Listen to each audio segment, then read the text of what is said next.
नमस्कार, live by news tonight के आज के अंक में आपका स्वागत है और मैं हूं आपके साथ ऋचा चन्ना। न्यूज टूनाइट में हम नजर डालते हैं दिन भर की गतिविधियों पर। तो शुरू करते हैं आइए आज दिन भर की बड़ी खबरों से। पंपोर में पुलिस सीआरपीएफ दल पर आतंकी हमला, 2 जवान शहीद, 3 घायल, सर्च ऑपरेशन जारी।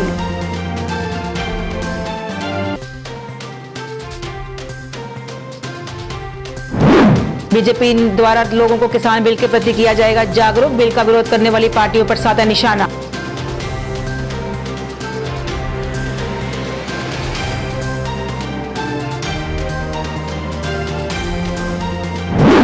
बीजेपी नेता प्रिया सेठी ने जम्मू कश्मीर में वुमेन कमीशन के पुनर्गठन की मांग, कहा महिलाओं के खिलाफ प्रताड़ना के बढ़ रहे हैं मामले।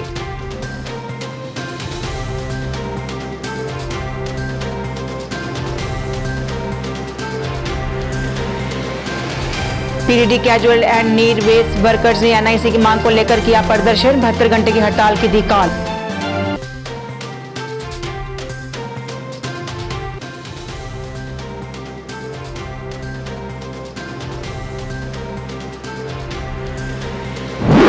और सुखनंदन चौधरी ने माइनिंग के टेंडर जल्द अलॉट करने की मांग, उपराज्यपाल से मामले में हस्तक्षेप करने की अपील। अपनी पार्टी ने भी किया प्रदर्शन।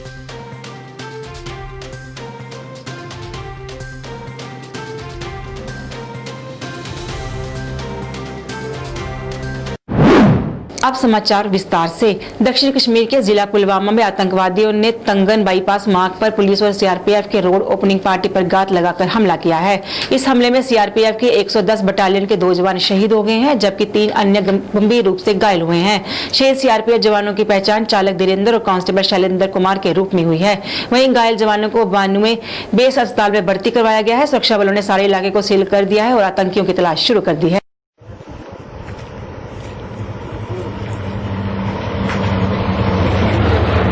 बीजेपी द्वारा लोगों को किसान बिल के बारे में जागरूक किया जाएगा। इस बात की जानकारी जम्मू में बीजेपी ऑफिस में आयोजित किसान मोर्चा की बैठक के बाद दी गई। मोर्चा के सदस्यों ने कहा कि 20 अक्टूबर तक लोगों को इस बिल के फायदे के बारे में बताया जाएगा और इसकी जानकारी दी जाएगी, ताकि इसे लेकर जो भ्रांतियां फैलाई जा रही हैं उस पर रोक लग सके। उन्होंने इस बिल का विरोध कर रही पार्टियों पर भी निशाना साधा। इससे पहले किसान मोर्चा की बैठक आयोजित की गई।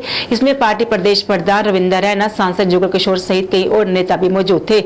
इस दौरान किसान बिल के फायदे और रोशनी डाली गई और कहा गया कि इससे केवल बिचौलियों को ही नुकसान होगा। Block level sub division level पर अगर मसला नहीं हो सकता या किसानी की आसानी परेशानी देनी है तो भाई कोटे दे चक्कर लाओ और यदि रखे 3 दिन तक और फिर ओदा जेड़ा पैसा है वो नहीं गी 3 दिन के अंदर वो पैसा भी किसान डिटेल च मेरे को है सर। भारतीय जनता पार्टी की सरकार और हमारे माननीय प्रधानमंत्री मोदी जी की सरकार ने जो अभी पिछले दिनों 3 एग्रीकल्चर के बिल संसद में पास किए हैं, वो बिल पास होने के बाद कहीं ना कहीं हम ये समझते हैं कि पूरे हिंदुस्तान की ये डिमांड थी, पूरे किसानों की ये डिमांड थी कि किसान को गुलामी की जंजीरों से मुक्त किया जाए। तो ये आज किसान जो है वो पूरे हिंदुस्तान का किसान जो है वो खुश है। गुलामी इस तरह से थी कि किसान जो है वो मेहनत करता है, अपनी फसल उगाता है, लेकिन उसको सही दाम उस फसल के नहीं मिलते थे। आज किसान अपना फसल जो है वो उगाएगा और अपने मनमाने दाम से उसको बेचेगा, जहां वो चाहेगा वहां बेचेगा। लेकिन इसके साथ साथ जो कांग्रेस पार्टी और कुछ अन्य पार्टी द्वारा विरोध किया जा रहा है, वो विरोध सिर्फ एक विरोध के नाते किया जा रहा है, उसमें सच्चाई कुछ भी नहीं है। बल्कि जितने भी पीछे प्रावधान थे उन सबको वहां रखा गया है, चाहे वो मंडी की बात है, चाहे वो एमएसपी मिनिमम सपोर्ट प्राइस की बात है, सभी प्रावधान किसान के पास रहेंगे। उसके अलावा उसको आजादी दी है कि अपनी फसल उगाए, अपनी मर्जी से फसल बेचे। और ये भारतीय जनता पार्टी का जो आज का कार्यक्रम था, इसमें 20 अक्टूबर तक भारतीय जनता पार्टी बूथ स्तर तक जाके किसानों को जागरूक करेगी, इसके जो फायदे हैं बिल के वो बताएगी। बीजेपी नेता और पूर्व मंत्री प्रिया सेठी ने सरकार से जम्मू कश्मीर में वुमेन कमीशन को फिर से पुनर्गठन की मांग की है। एक प्रेस कॉन्फ्रेंस में उन्होंने कहा कि महिलाओं के खिलाफ प्रताड़ना के मामलों में लगातार बढ़ोतरी हो रही है और इस पर लगाम लगाने के लिए वुमेन कमीशन होना जरूरी है। उन्होंने जल्द से जल्द वुमेन कमीशन बनाने की मांग की। जब 2019 अक्टूबर को जब ये आपका जम्मू कश्मीर स्टेट लॉ आया, यहाँ पर रीऑर्गेनाइजेशन एक्ट आया, तो उसके अंदर से स्टेट का जो आपका विमेन कमीशन था उसको डीनोटिफाई किया गया। हमारी डिमांड है एलजी साहब से कि क्योंकि विमेन के ऊपर इतनी प्रताड़ना होती है, इतनी एट्रोसिटीज हैं, वायलेंसेस बढ़ रहे हैं, और आपने देखा है कि कुछ समय 1 साल के अंदर जब हम आंकड़ा देखते हैं तो नेशनल क्राइम जो रिकॉर्ड्स का सर्वे जो कहता है वो कहता है कि बहुत ज्यादा जो है इसकी तादाद जो है डबल हुई है। हमारी स्टेट 10th पोजीशन पे है क्राइम अगेंस्ट वुमेन पे। हमारी ये डिमांड है एलजी साहब से कि उसको नोटिफाई किया जाए, women commission for Jammu and Kashmir union territory को नोटिफाई किया जाए, उसके प्रावधानों को नोटिफाई किया जाए, उसको ऑर्गेनाइज किया जाए, उसकी ऑर्गेनाइजेशन को रीऑर्गेनाइज किया जाए। PDD casual and need based workers ने एनआईसी की मांग को लेकर प्रदर्शन किया और 72 घंटों की हड़ताल की घोषणा की। उनका कहना था कि अभी तक 462 लोगों की एनआईसी नहीं हुई है, जो कि होनी चाहिए ताकि उनके मसले भी हल हो सके। उन्होंने कहा कि कई बार सरकार से उनकी मांग को लेकर प्रदर्शन किया गया है, लेकिन उनकी मांग पूरी नहीं हुई, जिसके चलते उन्हें 72 घंटे की कॉल देने का फैसला करना पड़ा। उन्होंने कहा कि अब उनकी मांग अगर पूरी नहीं हुई तो उससे भी बड़ा कदम उठाएंगे। कट के लेंगे, मार के लेंगे, मार के लेंगे, मार के लेंगे। मैं ये कहना चाहता हूँ कि हमने 72 घंटे की कॉल दी है, क्योंकि हमें मजबूरन अब 72 घंटे की कॉल देने पे मजबूर कर दिया है, क्योंकि हमारे जो मसले हैं, जैसे 3169 का एक डाटा था, उनमें से 462 लोगों की एनआईसी नहीं हुई, 462 को छोड़ा गया। हम चाहते हैं कि 462 की एनआईसी हो। 407 का एक हमारी एमडी मैडम के पास रिकॉर्ड पड़ा हुआ है, उनका रिकॉर्ड जो फाइनेंस डिपार्टमेंट के पास जाना चाहिए। 99 लोग थे जिनमें 25 लड़के पे लेते थे, उनकी भी बंद कर दी।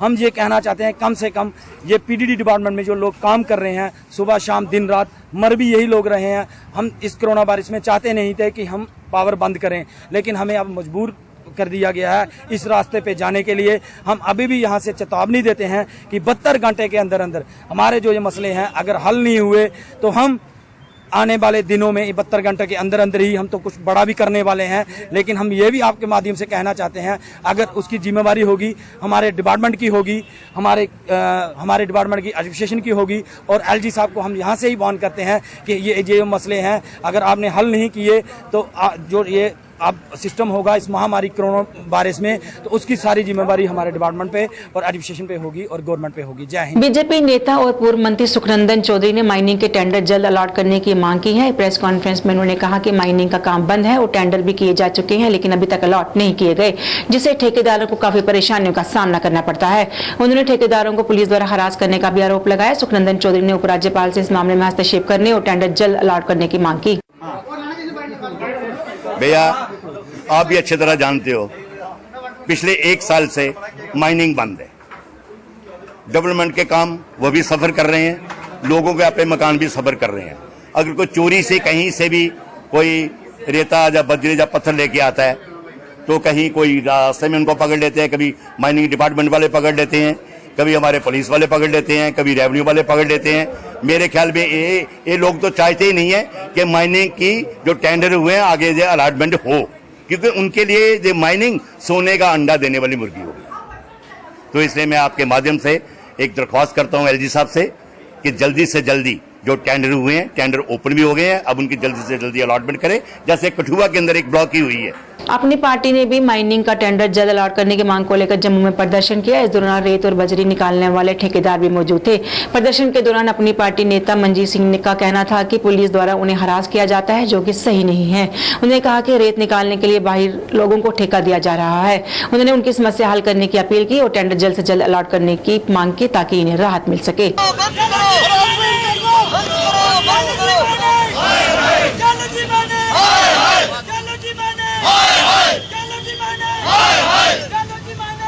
जो यहाँ धरना लगा है, ये धरना जो हमारे यहाँ रेत बजरी के जो हमारे व्यापारी हैं, इनको यहाँ पे एडमिनिस्ट्रेशन द्वारा तंग किया जाता है। यहाँ अगर ये सांबा से कठुआ से भी रेत बजरी लाते हैं, यहाँ पुलिस जो है इनके खिलाफ पर्चे लगाती है, इनकी गाड़ियाँ टिप्परें अंदर कर लेती हैं। एक तरीके से सरकारी गुंडागर्दी यहाँ पे हो रही है और ये कहते हैं कि कोई कोर्ट का ऑनरेबल कोर्ट का ऑर्डर है, उस ऑर्डर के आड़ में ये बाहर से भी कहीं से रेत लाते हैं, बजरी लाते हैं, तो यहाँ पे बिल्कुल काम जो है ठप पड़ा हुआ है।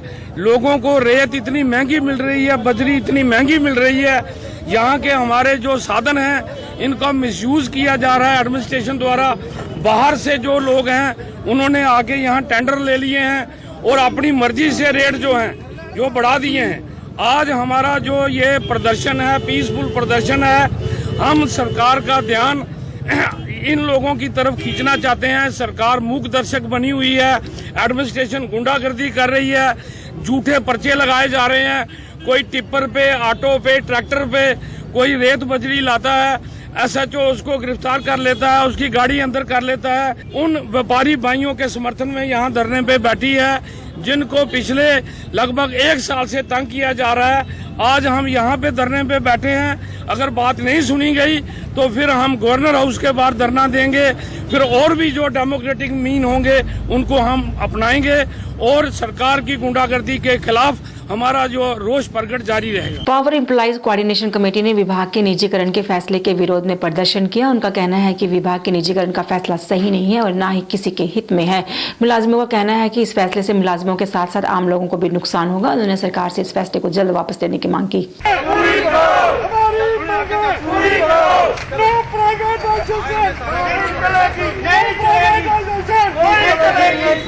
आज सारे देश के साथ साथ जम्मू कश्मीर के भी हर ऑफिस में पीडीडी के 1 दिन की जो है प्रोटेस्ट कॉल है प्राइवेटाइजेशन को लेके, क्योंकि जिस तरीके से सेंट्रल गवर्नमेंट ने बिना कोविड की हालातों को देखते हुए बार बार प्राइवेटाइजेशन की तरफ आगे हाथ बढ़ाया है, उससे ना ही सिर्फ मुलाजमों को नुकसान होने वाला है, लेकिन देश की जो 125 करोड़ जनता है उसके ऊपर भी भारी बोझ पड़ने वाला है।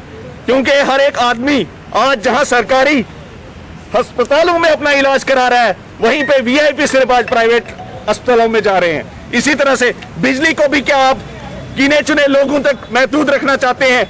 बिजली की किरण के वजह से आज जो केएस अफसर एक डोडा गंदो ठाठरी किश्तवाड़ कहीं से भी आज निकल के केस बन रहा है, क्योंकि एक सोशल सिक्योरिटी है बिजली की। बिजली पानी सड़क के ऊपर आज बैक टू विलेज किया जा रहा है। बैक टू विलेज में आप क्या दिखाएंगे अगर आपके पास बिजली भी आपके हाथों में नहीं हो? All department casual workers United front के बैनर तले PWD कैजुअल वर्कर्स ने प्रदर्शन किया। उनका कहना था कि वो काफी समय से अपनी मांगों को लेकर प्रदर्शन कर रहे हैं, लेकिन उनकी मांगों की तरफ कोई ध्यान नहीं दिया जा रहा। उनकी मांगों में पक्का करना, मिनिमम वेजेस एक्ट लागू करना और मुख्य रूप से शामिल है। उन्होंने उनकी मांगों को जल्द से जल्द पूरा करने की अपील की।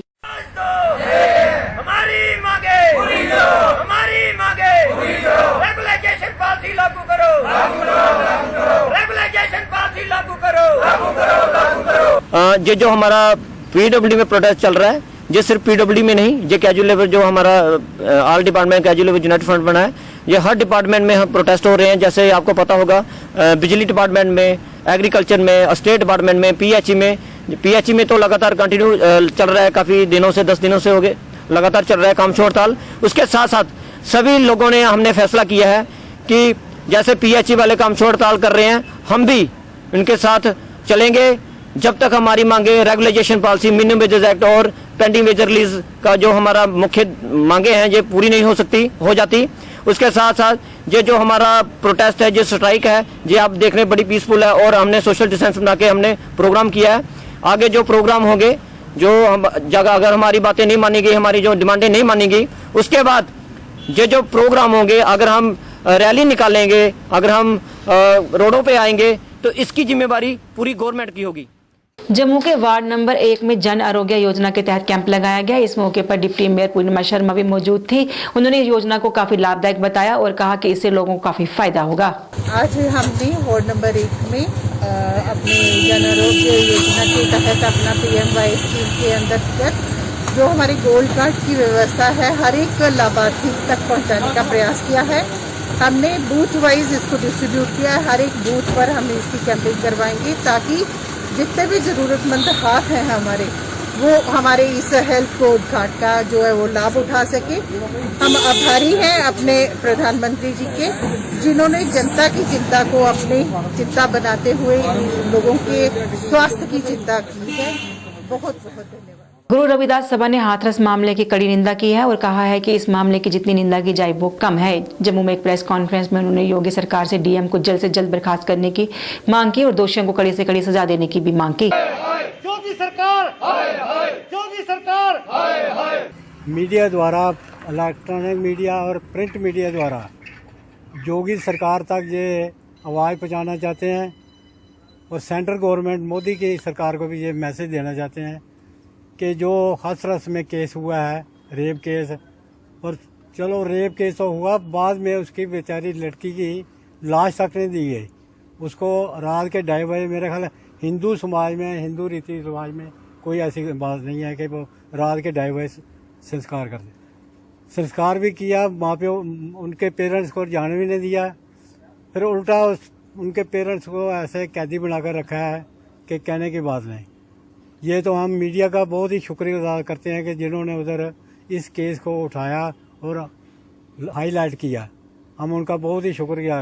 और दूसरा हम ये कहते हैं कि योगी सरकार को डिसमिस किया जाए ताकि इसके होते हुए उसमें यानी इंसाफ नहीं मिलेगा। जो इन्होंने सिट बनाई थी, सिट वालों ने कोई अच्छा रोल अदा नहीं किया। और हम चाहते हैं जो डीएम है वहाँ का, जिसने बदतमीजी की है घर वालों के साथ, बुजुर्गों के साथ, उसको फौरन डिसमिस किया जाए। वार्ड नंबर 5 करबला कॉम्प्लेक्स में सुलभ शौचालय के काम की शुरुआत की गई। इसका उद्घाटन मेयर चंद्रमोहन गुप्ता ने किया। उनके साथ डिप्टी मेयर पूर्णिमा शर्मा सहित वरिष्ठ पत्रकार सोहेल काजमी भी मौजूद थे। म्युनिसिपल कॉरपोरेशन के प्रयासों से डेवलपमेंट के कार्यों की लड़ी आगे बढ़ाते हुए आज एक 10.5 लाख रुपए का जो कम्युनिटी टॉयलेट है, ये समर्पित किया है इस करबला हमारी इबादत गाह को, ताकि यहाँ पर इबादत गाही चाहे बुजुर्ग, महिलाएं, बच्चे जो भी आते हैं वो इस जो हमारी कम्युनिटी टॉयलेट का लाभ उठा सके, उनको कोई दिक्कत ना हो हमारी महिला वर्ग को कि वो यहाँ इबादत के लिए आए और उनको परेशानी का सामना करे। मेयर ने कहा कि इस बाथरूम का काम जल्द से जल्द पूरा हो जाएगा और लोगों को काफी राहत मिलेगी। में ये हमारा जो करबला इबादत गाह है, यहाँ पर एक कम्युनिटी टॉयलेट जो है सुलभ शौचालय का यहाँ काम शुरू करवाया है और बड़ी देर की ये डिमांड थी। अक्सर हम जब भी यहाँ कोई फंक्शन होता है, सालाना फंक्शन उर्स होता है, तो हम यहाँ आते हैं। तो ये कहा हुआ था, लेट हो गए कारणवश, कोविड के कारण 5-6 महीने, और आज यहाँ इसका काम शुरू कराया। बहुत जल्द जब बन के तैयार हो जाएगा, जितने भी हमारे यहाँ इबादत करने आते हैं, सारा समाज हमारा, तो उनको इस चीज़ का फ़ायदा मिलेगा। एक अच्छा साफ सुथरा बढ़िया इन्वायरमेंट, जिस तरह हम स्मार्ट सिटी की तरफ बढ़ रहे हैं, हम चाहते हैं कि सारे हमारे जहाँ भी बाथरूम बने, कम्युनिटी टॉयलेट्स बने, बढ़िया बने, एकदम स्मार्ट। वहीं सोहेल काजमी ने भी कहा कि ये मुस्लिम समुदाय के लोगों की काफी पुरानी मांग थी जो आज पूरी हुई है। उन्होंने इसके लिए नगर निगम का शुक्रिया अदा किया। पूरी मुस्लिम कम्युनिटी की एक लॉन्ग पेंडिंग डिमांड थी और आज हम शुक्रगुजार हैं ऑनरेबल मेयर साहब के, डिप्टी मेयर के, कॉर्पोरेटर साहब के, सबके कि हमारी जो जेन्युइन सी डिमांड थी आज पूरी हुई है। हमें बड़ी उम्मीदें हैं, खासकर जो माइनॉरिटीज कम्युनिटीज यहाँ रहती हैं उनको इनसे बहुत उम्मीदें हैं और हमेशा इन्होंने वक्तन ब वक्त हमारा साथ दिया है। ये एक शो करता है कि यहाँ का जो इंटीग्रेटेड माहौल है, जो आपसी रवादारी है, बड़ी स्ट्रांग है। एक loud and clear message Jammu की आवाम को, कश्मीर की आवाम को, लद्दाख की आवाम को जाता है कि किसी क्षेत्र में भी यहाँ रिलीजन्स के बेसिस पे काम नहीं होता है, इक्वालिटी के बेसिस पे काम करता है। Once again I am very thankful to them. Live Y news united के आज के अंक में बस इतना ही। मुझे मेरी साइट टीम को दीजिए इजाजत। आप देखते रहिए लाइव वाई। नमस्कार।